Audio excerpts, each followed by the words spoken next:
On March 23, 1983, President Ronald Reagan stood before the American people and delivered a speech that would ripple far beyond the United States Capitol.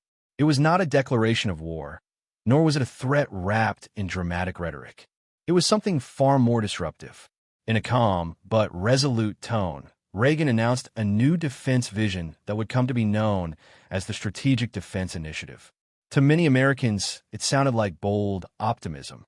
To the Soviet Union, it sounded like the beginning of the end of the strategic balance they had relied upon for decades. For years, the Cold War had rested on the fragile doctrine of mutually assured destruction, a grim equilibrium built on the certainty that any nuclear exchange would annihilate both sides. That terrifying symmetry created stability, because neither superpower could escape vulnerability. But Reagan challenged that entire premise. Instead of accepting permanent exposure to nuclear destruction as a necessary condition of peace, he proposed something radically different. What if the United States could defend itself? What if incoming ballistic missiles could be intercepted and destroyed before they reached American soil? In that single proposal, he reframed the entire strategic logic of the Cold War. The Strategic Defense Initiative was not merely a weapons program. It was a philosophical shift. For decades, nuclear deterrence had been about retaliation. The power to destroy ensured that neither side would dare strike first. Reagan's vision suggested that security did not have to depend solely on threatening massive counterattack. It could be built on protection. The proposal outlined a multi-layered defensive shield involving advanced radar systems, space-based sensors, ground-based interceptors, and even experimental directed energy technologies. Critics in the United States questioned its feasibility, labeling it Star Wars and dismissing it as overly ambitious. But ambition had always defined American technological progress. This was the nation that had mastered intercontinental flight, developed stealth technology, and placed astronauts on the moon. To American engineers and defense planners, SDI was not fantasy. It was a challenge. And challenges, historically, were where the United States thrived. The initiative represented confidence not only in American science, but in the adaptability of its economic system, which could mobilize innovation at a scale unmatched by centralized command economies. In Moscow, however, the reaction was far from dismissive. Soviet leadership understood immediately what SDI threatened to undo. The entire foundation of Soviet strategic power rested on nuclear parity, the assurance that their arsenal could penetrate American defenses and inflict catastrophic damage in response to any U.S. strike. That certainty gave the Kremlin leverage.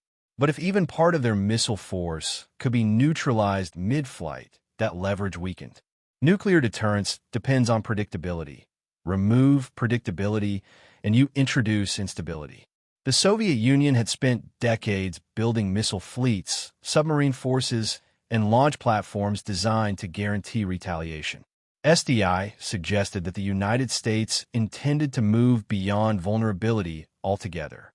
It signaled that America was not content to remain locked in a perpetual standoff of mutual fear.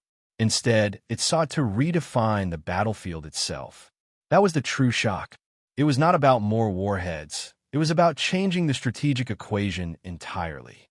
The fear within the Soviet system was not merely military, it was economic and technological. To counter SDI, the USSR would have needed to invest heavily in advanced computing, space systems, precision tracking technologies, and missile countermeasures. But by the early 1980s, the Soviet economy was already under strain. Central planning had produced military might, but it struggled to match the flexibility and innovation speed of the American private sector. The United States could draw upon universities, defense contractors, emerging computer industries, and an entrepreneurial ecosystem capable of rapid adaptation. SDI forced the Soviet leadership into a difficult position.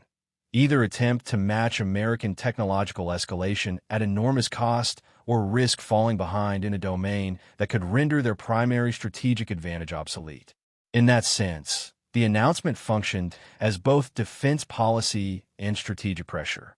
It compelled the Soviet Union to confront the possibility that it could not win a long-term technological competition. Ultimately, the day Reagan announced the Strategic Defense Initiative marked a turning point because it demonstrated a uniquely American approach to power, one rooted not only in strength, but in innovation and vision.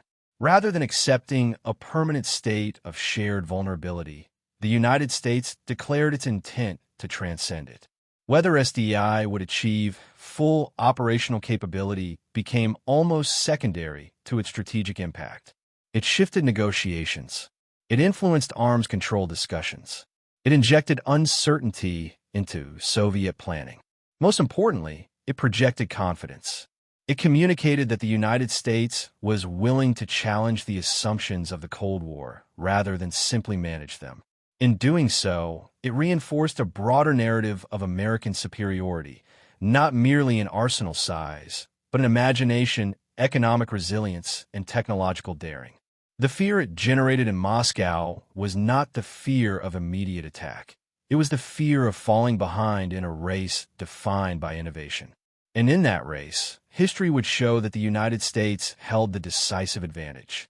But to fully understand why that announcement resonated so deeply inside the Kremlin, it is necessary to look beyond the technical aspects of missile interception and examine the strategic psychology of the era. For decades, Soviet military doctrine had been built on measurable quantities: number of warheads, range of delivery systems, survivability of launch platforms, redundancy of command structures. Power was calculated in megatons and missile silos. The Cold War arms race was, in many ways, a contest of arithmetic. The Strategic Defense Initiative disrupted that arithmetic. It introduced a variable that could not be easily quantified. If the United States succeeded in building even a partially effective defensive shield, then the numerical superiority or parity of Soviet missiles would no longer guarantee effectiveness. 1,000 warheads mean little if a significant portion can be intercepted.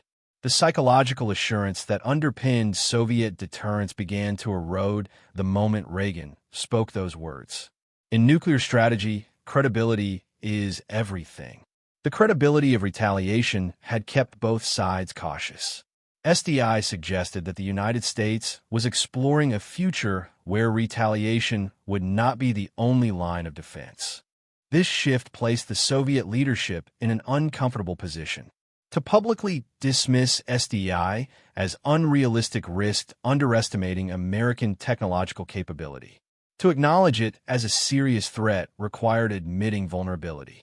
Internally, Soviet analysts could not afford complacency. American advancements in computing, satellite technology, and materials science were accelerating. Silicon Valley was emerging as a technological powerhouse. Defense contractors were pushing the boundaries of aerospace engineering. The same nation that had developed stealth aircraft capable of evading radar was now proposing a missile shield that operated in space. From the Soviet perspective, the pattern was troubling. Each decade seemed to bring a new American breakthrough that forced Moscow to adjust its strategy. SDI appeared to be the next leap, one that targeted the very foundation of nuclear deterrence. Competing in this domain meant pouring scarce resources into high-risk research, diverting funds from an already stressed economy, and attempting to keep pace in a technological marathon that favored flexibility and innovation. Reagan's announcement of the Strategic Defense Initiative shifted the Cold War on multiple fronts. Diplomatically, it gave the United States greater leverage in arms negotiations by challenging the principle of mutual vulnerability that had defined nuclear deterrence. By framing SDI as a defensive effort to protect lives rather than threaten destruction, America reshaped the moral narrative and positioned itself as pursuing security beyond the logic of mutual terror. Economically and strategically, the initiative pressured the already strained Soviet system to compete in advanced technological fields where the United States held clear structural advantages. Even before becoming fully operational, SDI forced Moscow into a reactive stance. Ultimately, the announcement symbolized American confidence and innovation. demonstrating that U.S. superiority in the Cold War was not only about weapons, but about vision, adaptability, and the ability to redefine the strategic landscape.